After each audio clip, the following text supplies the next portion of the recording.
Is there a way to carry out mass deportation without separating families? Of course there is. Families can be deported together. Jusqu'ici, on ne savait pas exactement quel rôle Elon Musk allait jouer dans la nouvelle présidence Trump. Et donc, on a la réponse à cette question. Musk, chargé par Trump de démanteler la bureaucratie gouvernementale, à la tête d'un nouveau département de l'efficacité gouvernementale. Donc en gros, ça va être un délire libertarien où leur seul but, ça va être de démanteler complètement l'appareil de contrôle public sur tout un tas d'industries et les financements publics de plein de services publics américains. Bref, ça va être un cauchemar. Le grand Elon Musk, en collaboration avec le patriote américain Vivek Ramaswamy, dirigera le département de l'efficacité gouvernementale. Doge. LOL. Reddit.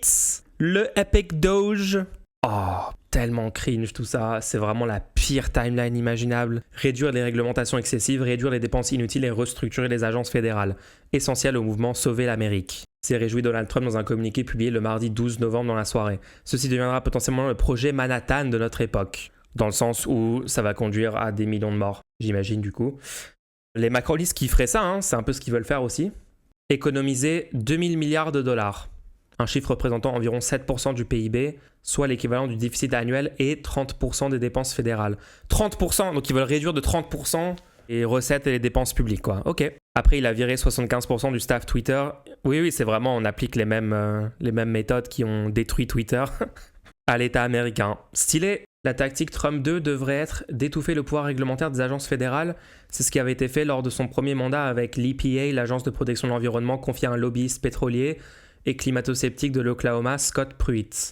Il verra à ce que les décisions de déréglementation justes et rapides soient prises de matière à libérer les entreprises américaines tout en maintenant les normes environnementales les plus élevées. LOL.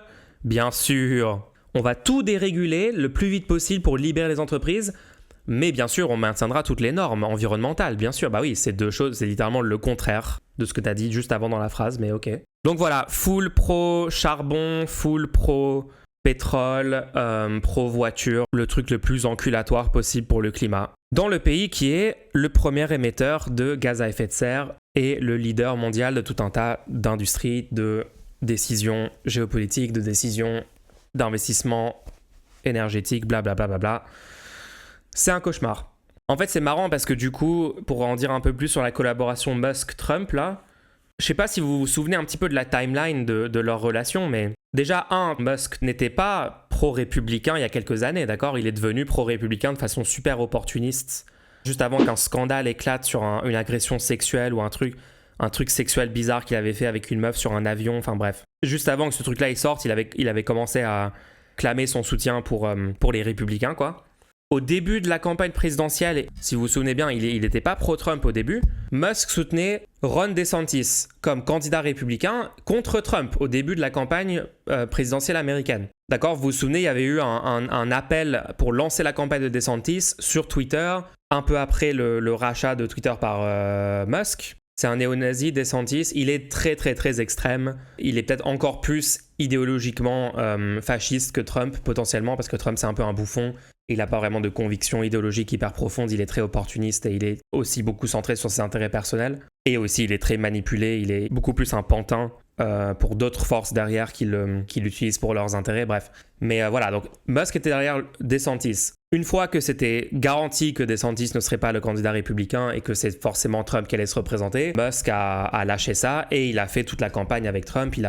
Il a donné à Trump l'avantage sur Twitter à travers plein de biais de l'algorithme.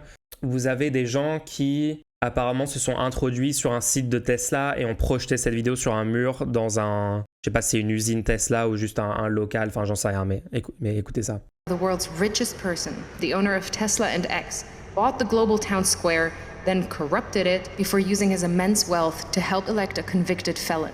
April 14, 2022. Elon Musk makes an unsolicited offer to buy Twitter for $44 billion. He claims the site has become politically skewed and says, for Twitter to deserve public trust, it must be politically neutral. October 27th, the deal goes through. The next evening, a far-right conspiracy theorist breaks into the San Francisco home of Democrat House Speaker Nancy Pelosi, intending to kidnap her. Pelosi is away, but the man attacks her husband Paul, hitting him repeatedly on the head with a hammer. Paul Pelosi escapes with his life but requires surgery for a fractured skull. While most people take the chance to decry political violence, the new owner of Twitter, Elon Musk, posts a tweet sharing an entirely false claim that Paul Pelosi was in fact injured in a drunken fight with a male prostitute with whom he was involved. Musk includes a link to a false claim on a website that has a history of publishing conspiracy theories, including a story asserting that Hillary Clinton is dead and has been replaced by a body double. Musk's post is retweeted 24,000 times before he deletes it. November 18th, Musk's Twitter starts to unlock previously banned accounts. Misogynist far-right influencer Andrew Tate was permanently banned from Twitter in 2017 after urging women to, quote, bear some responsibility for rape. Now he's back.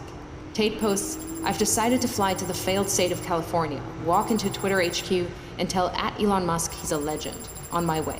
2 months later, Tate will be arrested in Romania on suspicion of human trafficking, rape, and forming an organized crime group. December 8th, 3 members of Twitter's Trust and Safety Council resign. In their Tout ça, c'est vrai, les gens. Hein. Elle est bien, ces vidéos, parce qu'elle retrace de façon assez condensée toutes les manigances de Musk et tout l'arc politique pro-républicain de Musk, quoi. Hein. In a resignation letter, they cite research that found slurs against Black Americans and gay men jumped 195% and 58% respectively since Musk's takeover. Having claimed he's a free speech absolutist, Musk bans @ElonJet, a Twitter account that tracks the movements of his private jet using publicly available data. Musk also bans the accounts of a number of journalists who have written about @ElonJet. February 12th, 2023. Ahead of the Super Bowl. Ouais, donc il utilise ça pour littéralement censurer des journalistes qui parlent du fait qu'il prend constamment son jet privé pour faire des petits trajets absolument inutiles. Both Musk and President Joe Biden. C'est bien de se remémorer quand même de tout ça, hein, parce que bon, on est dans ce monde-là. Tweet their support for the Philadelphia Eagles. Biden's tweet is seen 29 million times, Musk's just 9 million times. En fait, ce que je trouve ouf, c'est quand même... Ce que je trouve ouf, c'est que la production médiatique, genre par exemple au cinéma, le nombre d'œuvres, juste dans les 50 dernières années du cinéma, d'accord, le nombre de romans, le nombre d'histoires de science-fiction, le genre de la dystopie technologique ultra-capitaliste qui vire au fascisme parce que vous avez une petite élite en haut qui peut tout contrôler, c'est quand même un des thèmes les plus récurrents, genre dans la SF, je sais pas... vous avez Star Wars, vous avez, enfin, je dirais pas que c'est pas cyberpunk exactement Star Wars, mais voilà, vous avez ce thème-là, c'est quand même omniprésent. Je sais pas, culturellement, il y a eu Black Mirror par exemple, il y avait des thèmes comme ça.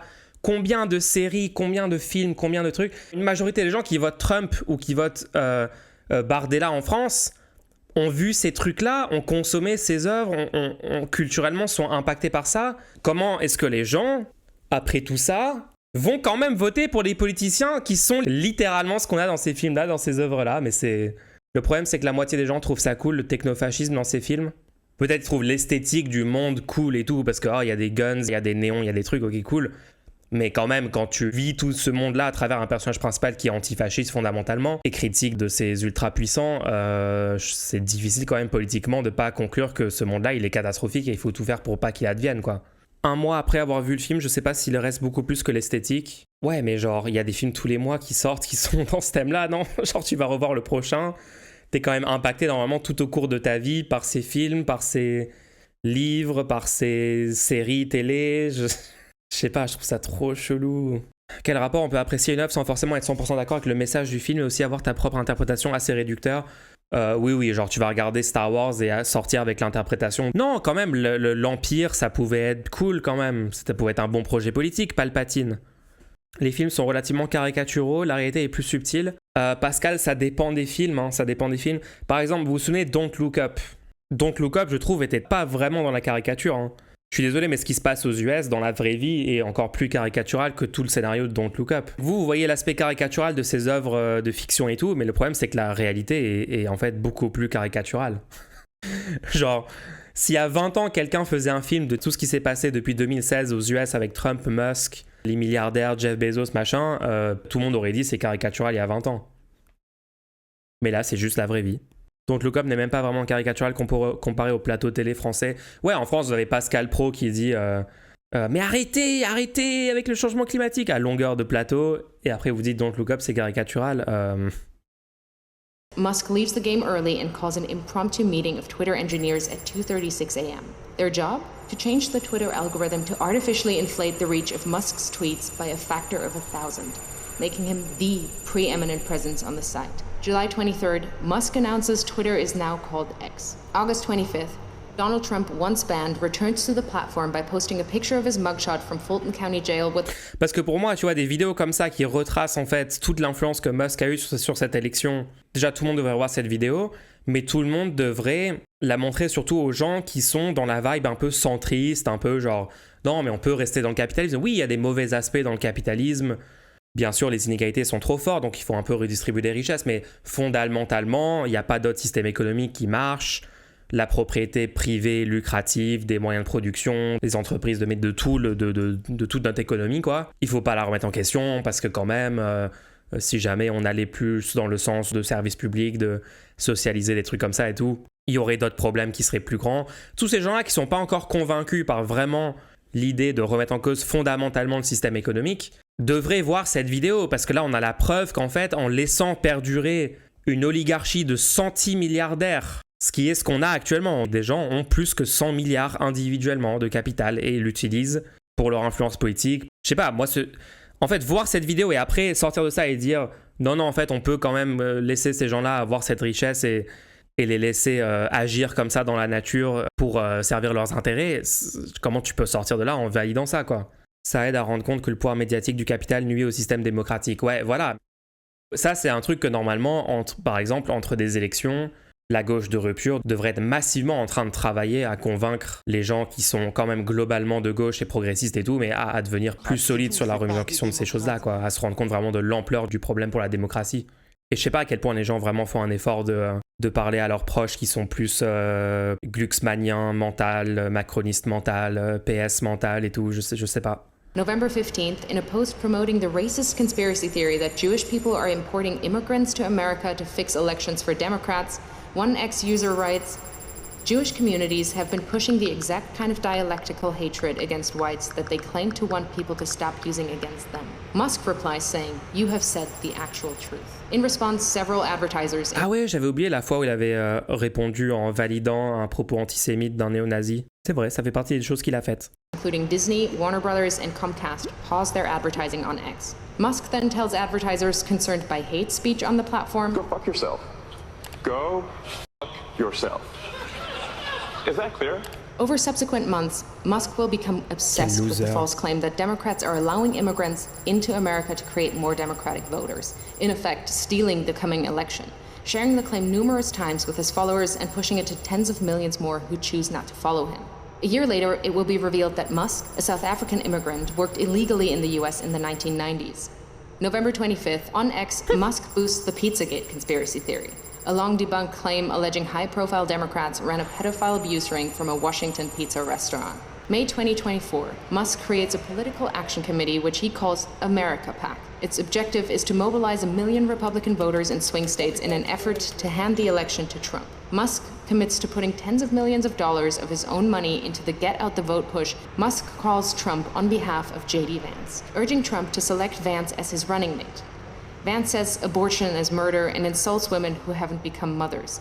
A bunch of childless cat ladies who are miserable at their own lives and the choices that they've made. Musk's phone call is part of a broad effort by Silicon Valley billionaires. Je savais même pas ça. Il a apparemment eu aussi une assez grosse influence sur le choix du vice-président de Trump pour la campagne.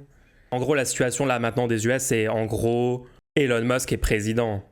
Regardez le focus stratégique dans les swing states et tout de Musk. Enfin, vraiment, il a quand même joué énormément dans la victoire. Enfin, je suis désolé, mais tout ça, ça a une influence de fou, tout ce qu'on vient de voir. Là, Trump lui donne littéralement une position majeure dans son gouvernement. C'est incroyable. Presidential candidate.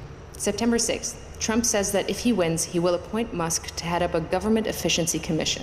And Elon, because he's not very busy, has agreed to head that task force. The idea came from Musk, whose companies are currently facing at least 20 federal investigations. If he gets the role, it would give the world's richest man the power to regulate the regulators who hold sway over his companies. Last year alone, his companies were promised $3 billion across nearly 100 different contracts with 17 federal agencies. September 9th, Musk spreads a conspiracy theory that immigrants in Ohio are eating people's pets. The following day, Trump repeats the slur during the presidential debate with Kamala Harris. Musk shares with his nearly 200 million followers on X that Trump must win to, quote, preserve freedom and meritocracy in America, and insinuates that it is suspicious that no one is even trying to assassinate Biden and Kamala, adding a thinking face emoji. Ah oui, j'avais oublié ça, oui. Incitation à assassiner les démocrates à peine voilés, ouais. The US Secret Service confirms that it is aware of the post. October 4th, Musk posts, "Unless Trump wins and we get rid of the mountain of smothering regulations that have nothing to do with safety, humanity will never reach Mars." Musk is the owner of SpaceX and stands to make billions from US government. Donc il est encore en train d'essayer de mentir sur mon objectif, c'est d'aller sur Mars. Souvenez-vous que ce mec-là, il y a 8 ans, tous les médias le turbo-suçaient en le présentant comme le mec qui allait sauver l'humanité, lutter contre le changement climatique grâce à ses voitures électriques, nous amener sur Mars, engendrer un nouveau... Enfin, vous vous souvenez un peu de la première vague de propagande pro-Elon Musk ? Oui, ça le comparait à Steve Jobs, ouais, c'est la folie. Maintenant, il est full soutien Trump qui nie le changement climatique et qui va supprimer à peu près entièrement l'agence de protection environnementale américaine. Il y a des gens encore qui croient que le mec, quand il dit on va aller sur Mars et c'est grâce à la dérégulation et au marché qu'on va aller sur Mars, vous croyez vraiment que c'est pas une immense arnaque ? Moi, je suis chaud qu'il y aille tout seul, hein. J'imagine Bardella à Mulhouse, il mange des taupes, il mange des chats, ils viendront dans vos maisons pour manger vos canaris. Votez pour moi. Le problème Colorado, c'est il va dire ça et il va gagner en fait. Je rigole, c'est une blague. C'est nous qui allons gagner. C'est faux. Is doing a series of pro-Trump town halls across the state and has recruited lieutenants from his companies to join him. October 15th, legal filings from Musk's Political Action Committee show he has personally donated at least $75 million to the effort to 75 millions il a donné. En France, une campagne présidentielle, ça coûte quoi ? Maximum 20 millions par candidat. Donc vous avez un seul mec, un individu qui a donné presque 4 fois la quantité de toute la campagne de Macron en financement à Trump, juste à lui tout seul. Et encore, c'est loin d'être le plus gros don. Enfin voilà, rendez-vous compte de l'ordre de grandeur de l'argent dans la politique américaine, ça n'a rien à voir avec la France, hein. Et même si tu le rapportes au nombre d'habitants, parce que bien sûr le pays il est 5 fois plus grand, mais même rapporté au nombre d'habitants. Elect Trump.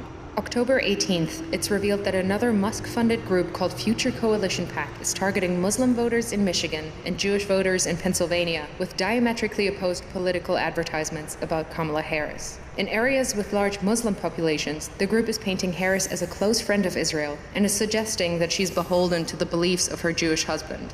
Ça, cette propagande a dépassé les frontières américaines et allé jusqu'à s'infiltrer dans l'esprit de Mélenchon, visiblement. Ça a marché sur lui.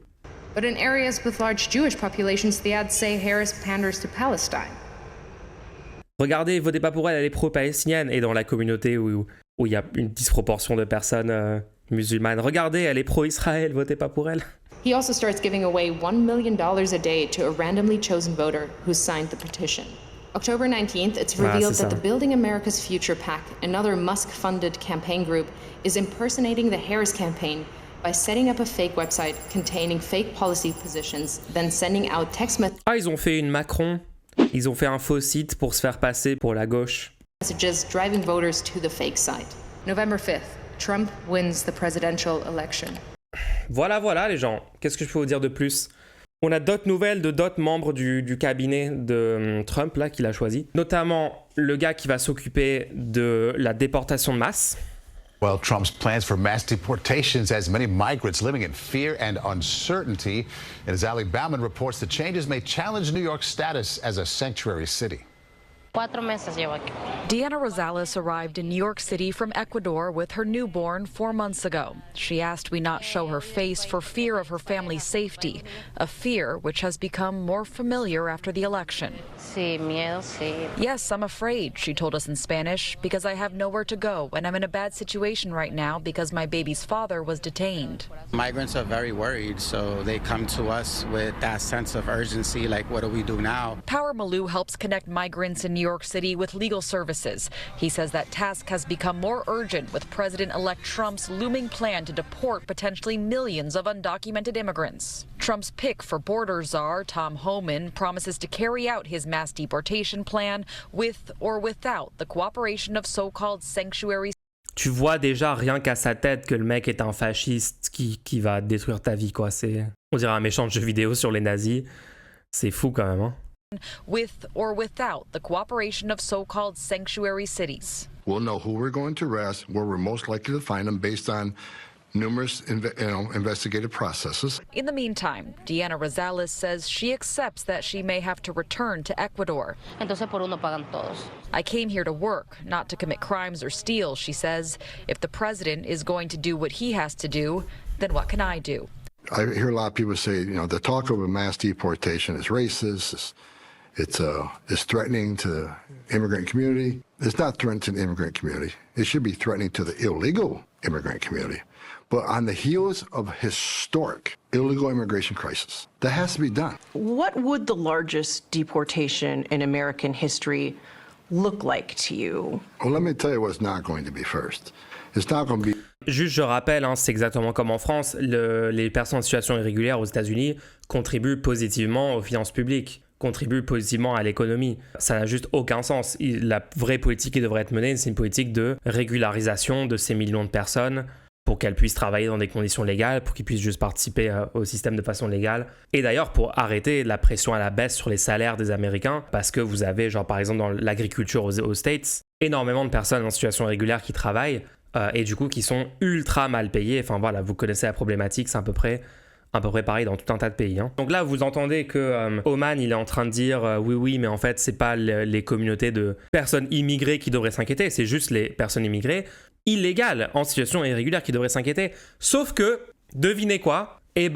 Trump a aussi un énorme plan de dénaturalisation des gens, c'est-à-dire de retirer la nationalité américaine. Tiens, c'est trop bizarre. En fait, c'est exactement ce que je vous disais sur le projet de Zemmour et de Le Pen en France quand je disais ne les croyez pas parce que quand ils vous disent on va expulser que des gens en situation irrégulière, etc. Zemmour, il a aussi dit on veut enlever la nationalité française à tout un tas de personnes avec tel critère. Et ouais, les gens, enlever la nationalité et expulser les gens s'ils n'ont pas la nationalité, en fait, ça te donne la liberté d'expulser à peu près qui tu veux du pays et de déporter à peu près qui tu veux. Donc en gros, les gens que t'aimes pas, donc les personnes non blanches, les opposants politiques, tout ça peut rentrer là-dedans. It's not going to be building concentration camps. I've read it all. It's ridiculous. But if mass deportation is not going to be, as you said, massive sweeps and concentration camps, what is it? There'll be targeted arrest. Le fait que ça discute tranquille de ça, rien que ça. Ouais, vous avez vu comment l'intervieweuse est là, genre... Vous pouvez donner des détails, ce grand plan de déportation de masse, là? Est-ce que les trains, les wagons, ils vont être comment dans le train? Vous allez quand même donner de l'eau dans les trains quand vous allez les amener au camp de concentration? Genre vraiment, on est à ce stade-là du nazisme. Ça fait vraiment froid dans le dos. There'll be targeted arrest. We'll know who we're going to arrest, where we're most likely to find them based on numerous investigative processes. We have seen one estimate that says it would cost $88 billion to deport 1 million people a year. I don't know if that's accurate or not. Is that what American taxpayers should expect? What price do you put on national security? Is that worth it? Is there a way to carry out... Le mec est chaud. On lui dit oui, mais ça coûte... Bon après, l'angle de critiquer ça sous l'angle du coût, déjà, mais quel cauchemar quoi. Genre, ah oui, ok, c'est ok si on déporte des millions de gens. Le problème, c'est peut-être que ça va coûter trop cher, mais à part ça, sur les bases morales, sur les droits de l'homme, sur tout ça, aucun problème apparemment, cette intervieweuse. Et regardez à quel point le mec s'en bat les couilles complètement de ses arguments, genre ah non mais ça coûte trop cher, ah ouais ça coûte trop cher, mais c'est quoi le coût de la sécurité? Alors qu'en plus on sait que même les personnes en situation irrégulière aux US commettent moins de crimes et de délits que la moyenne de la population américaine. Ça c'est des stats qu'ils ont là-bas, donc bon, complètement lunaire. Is there a way to carry out mass deportation without separating families? Of course there is. Families can be deported together. Est-ce qu'il y a un moyen de faire des déportations de masse sans séparer les familles, sans séparer les parents de leurs enfants? Bah ouais, il y a un moyen en fait, on déporte toute la famille. C'est vraiment... Bah ouais en fait, quand on met des fascistes au pouvoir, ils en ont rien à foutre, juste ils veulent déporter en masse et ils vont le faire. Ils font même pas semblant, ouais, il y a aucun effort d'essayer de faire passer le truc, genre c'est une bonne politique et tout. Non, juste ils disent ce qu'ils veulent faire, ils vont le faire. Et en fait, la majorité des électeurs de Trump adorent ça, parce qu'ils sont juste full suprémacistes blancs, full racistes. Il y a une grosse division raciale sur le vote Trump. Pour ce type, c'est improbable qu'une famille soit constituée de membres avec des papiers et d'autres noms, JPP. Bah en fait, c'est même pas ça, c'est qu'il répond, dans ces cas-là, juste on déporte toute la famille. Donc si t'as de la famille, si t'as membres de ta famille qui sont en situation régulière, toi-même tu pourrais être déporté pour éviter une séparation familiale. C'est ça qu'il est en train de dire. Vraiment pas une bonne situation. Et malheureusement, je vois des gens un petit peu d'élus, au sein de la gauche, au sein des progressistes, se dire mais en fait ils vont pas réussir à faire ça, c'est impossible, d'accord, oh là là, c'est la rhétorique, machin, ils vont se calmer une fois qu'ils sont au pouvoir. Et de toute façon les gens vont résister, les gens vont, quand la police va arriver chez leurs voisins pour les amener hors du pays, bah ils vont s'interposer, ils vont empêcher les flics. Les gens, rendez-vous compte qu'ils ont la pleine puissance de l'État américain. Ils peuvent juste embaucher genre 100 000 agents ICE en les recrutant parmi les gens les plus extrémistes de la secte Trump. Ils peuvent juste embaucher genre des dizaines de milliers de néo-nazis du pays pour participer à ICE et aller manu militari, prendre les gens chez eux et les déporter. Enfin, vous allez vous interposer à ces agents-là qui sont armés, qui ont la pleine puissance de la légitimité de l'État. Vous vous rendez compte de quoi on est en train de parler là? Vous pensez que c'est possible de s'interposer face à ces gens? Ce matin-là, à Roissy-Charles de Gaulle, ce Sud-Américain passe ses dernières heures en France.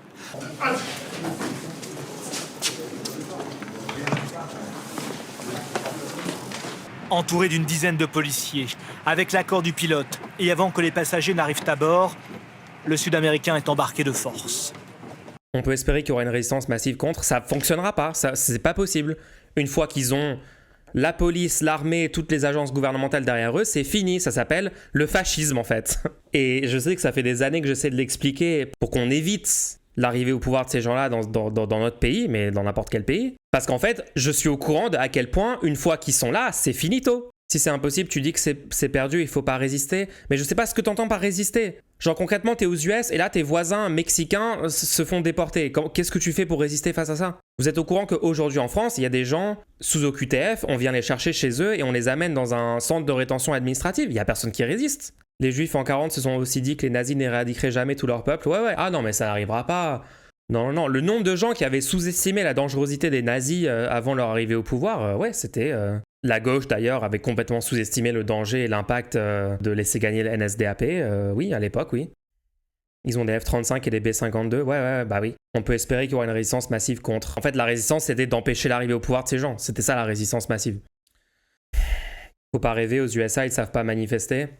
Bah ouais, okay, non mais bien sûr il y aura des manifs, je dis pas qu'il y aura pas de manifs, je dis qu'il y aura des manifs et ce serait peut-être bien que les gens participent à des manifs. Tout le monde dans ces manifs vont être fichés, Trump a promis de mettre en prison tous les gens qui ont participé à la campagne des démocrates, alors imaginez ce qu'il peut faire avec la pleine puissance de l'État pour les gens qui iraient manifester contre son régime. On sait pas s'il y aura des élections présidentielles aux US dans 4 ans, on n'en sait rien. La grosse question c'est compte tenu du fonctionnement des institutions américaines, jusqu'où peut-il asseoir son pouvoir en 4 ans? Est-ce que tu es au courant du projet 2025? Plus d'un an avant l'élection, tout le projet de nommer des loyalistes Trump à tous les niveaux du gouvernement, dans toutes les agences, dans tous les contre-pouvoirs possibles et imaginables, a été sorti au grand public. Projet 2025, un document détaillé sur comment ils allaient le faire, mettre en place une dictature. Et j'en ai parlé sur stream et je vous ai expliqué tout ça. Et voilà, maintenant on y est quoi. Il faut tirer des leçons de ce qui s'est passé aux États-Unis pour la gauche en France. Les gens me critiquent énormément pour mes positions de... voter pour le moins pire dans toutes les élections tout le temps. Je me prends, je sais pas, des tonnes de gens en désaccord qui me chient dessus tout le temps pour ça. J'ai un peu l'impression que les événements récents aux US me donnent plutôt raison à ce que je dis depuis des années en fait là-dessus. Les gens minimisent le pouvoir des fascistes une fois qu'ils sont au pouvoir et l'impact qu'ils ont, quoi. Je trouve que cette minimisation est ultra présente dans l'esprit de la population aux US. Là, peut-être il y a des gens qui sont en train de se réveiller en entendant ce mec fraîchement nommé dire qu'en fait il va séparer les familles, il va déporter 20 millions de personnes et tout. Peut-être qu'il y a des gens qui disent merde, attends, est-ce que j'ai eu raison de m'abstenir?